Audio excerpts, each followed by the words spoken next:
क्या किसी भी देश के लिए एयरफोर्स के मायने सिर्फ और सिर्फ फाइटर एयरक्राफ्ट या फिर अटैक हेलीकॉप्टर्स हैं?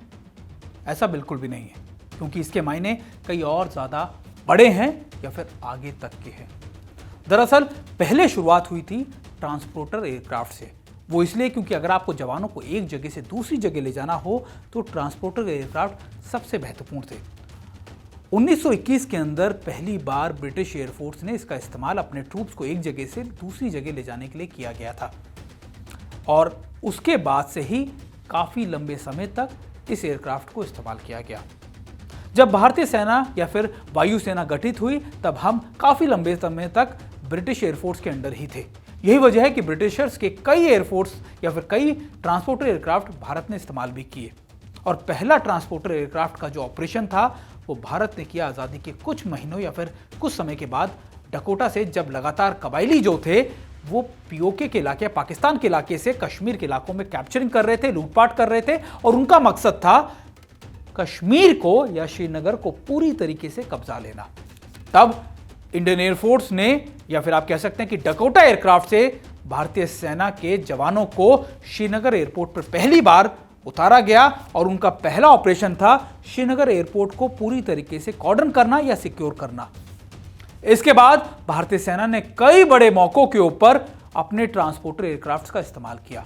इस समय लगभग जो है वो भारतीय सेना, वायुसेना के पास 250 से ज़्यादा ट्रांसपोर्टर एयरक्राफ्ट हैं, जिसमें हेलीकॉप्टर्स भी मौजूद हैं, बड़े कार्गो एयरक्राफ्ट भी मौजूद हैं। लेकिन इस समय जो सबसे महत्वपूर्ण है वो ये है कि भारतीय सेना के पास C-130J, C-17 Globemaster, IL-76, AN-32 जैसे भारी भरकम ट्रांसपोर्टर एयरक्राफ्ट है। हाल ही में जब भारत और चीन का विवाद चला तब ट्रांसपोर्टर एयरक्राफ्ट ने ही मील का पत्थर या गेम चेंजर को अब साबित भी किया। वो ऐसे कि ना सिर्फ फॉरवर्ड मोस्ट लोकेशंस पर, LAC पर भारतीय वायुसेना ने हमारे जवानों को, स्पेशल फोर्सेस को ट्रांसपोर्टर एयरक्राफ्ट की मदद से उतारा, बल्कि पैरा ट्रूप्स भी कराया गया।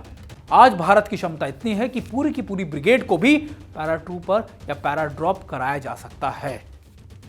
ये हमने कई बार तस्वीरों में भी देखा।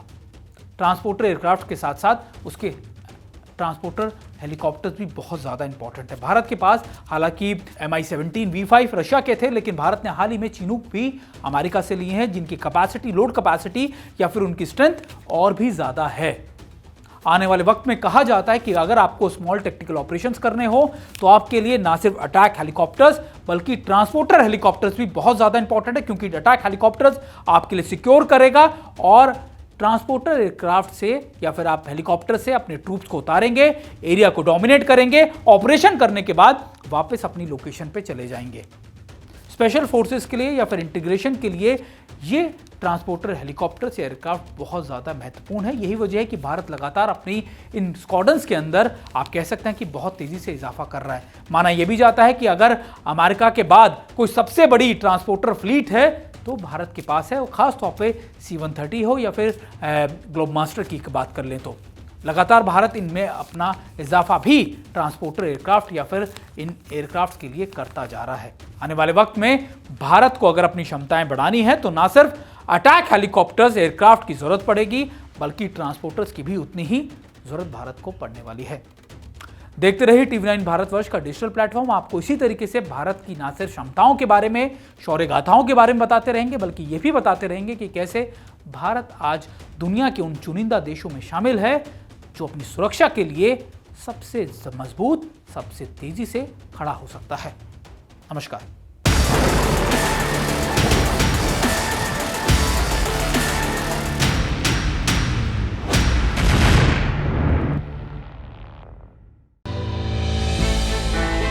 हमने की गलती फिर एक बार, कोरोना ने किया दोबारा प्रहार। मास्क, 2 गज दूरी, करें अपनी सुरक्षा पूरी।